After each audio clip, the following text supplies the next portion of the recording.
from the Central Criminal Court, popularly called the Old Bailey in London, where a former deputy president of the Senate, Ekweremadu, and his wife were on Thursday found guilty of organ harvesting along with a doctor who is said to have been the middleman. It is the first verdict of its kind under the Modern Slavery Act. Senator Ekweremadu, his wife Beatrice, and Dr. Obinna Obeta were found guilty of facilitating the travel of a young man to Britain to exploit him for his kidney. The prosecutor, Hugh Davies, told the court that the Ekweremadus and Dr. Obeta had treated the young man and other potential donors as disposable assets. Their daughter, Miss Sonia, who was also the intended recipient of a kidney belonging to a street trader in Lagos, was found not guilty. The judge, Justice Jeremy Johnson, is set to pass a sentence at a later date. Now, some political parties who contested the governorship election in Rivers State have rejected the results announced by the Independent National Electoral Commission. INEC declared PDP as the winner, but the Social Democratic Party and the All Progressives Congress insist that the March the 18th election was marred by widespread irregularities and violence. Senior reporter Uche Okoro has details. The governorship candidate of the Social Democratic Party, Senator Magnus Abbey, will not be accepting any olive branch from the People's Democratic Party. He said an election where thousands of people who would have voted for the SDP were prevented from doing so could not have been free and fair.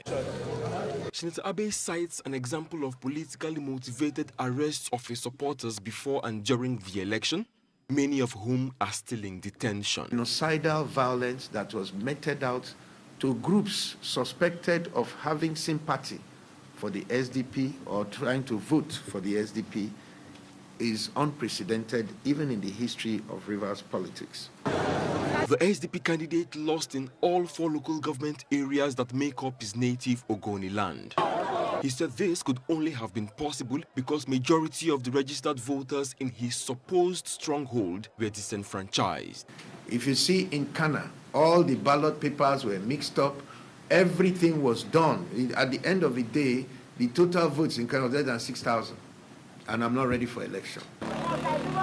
There are conflicting figures about the actual death toll from the election, but for the All Progressives Congress, the level of violence raises valid questions of credibility for the entire process. Our argument is that the system, the process was skewed with irregularities. It was fraught with irregularities. And we are demanding, and we are saying that ordinarily, the INEC should have lived above board by ensuring that there is and there was transparency in whatever process they were conducting. The APC said INEC was hasty in declaring a winner without investigating allegations of compromised electoral officials. How would any reasonable and sensible political party accept the outcome or the results that comes out from such a process? Both parties are still in consultation to decide whether to challenge the PDP's victory in court. But even that may not help their cause, as the judiciary has never overturned a governorship election result in Rivers State. Uche Okoro, TVC News, Port Harcourt. The House of Representatives on Thursday stepped down a bill seeking to decriminalize the use of cannabis in the country. This is as the lawmakers tasked the Central Bank of Nigeria to immediately direct commercial banks to overhaul their online and electronic banking services for ease of transactions. National Assembly correspondent Joke Adisa has details. A motion of urgent public importance on the absence of some critical infrastructure at the Nnamdi Azikiwe International Airport opened Thursday's legislative business. The dysfunctionality of the escalators and lift operate as a major setback to free movement of air travelers and causes serious inconveniences. 3 bills on the use and legalization of cannabis, consolidated into one, took the better time of legislative hours. House spokesman Benjamin Kalu leads the debate on the bill, aiming to decriminalize the use of cannabis for medicinal purposes.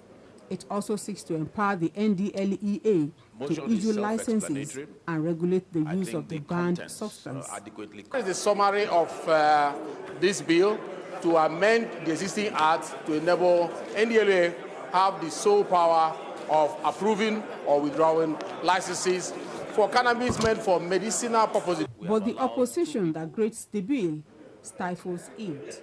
A research has not been conducted authoritatively in this country to satisfy that cannabis can cure cancer. No research in Nigeria has authenticated that. This bill is inherently contradictory. It speaks from both sides of the mouth. At the end of the day, which aspect of the bill are we passing? You need to go around here, town, we say, just behind SAS division. If you are around that there in the evening, the people you see them there, all they are going there is to buy drugs. After several contributions, the bill was stepped down to allow for further consultations. The House is worried by the many troubles being faced by the citizens over CBN's latest cashless policy.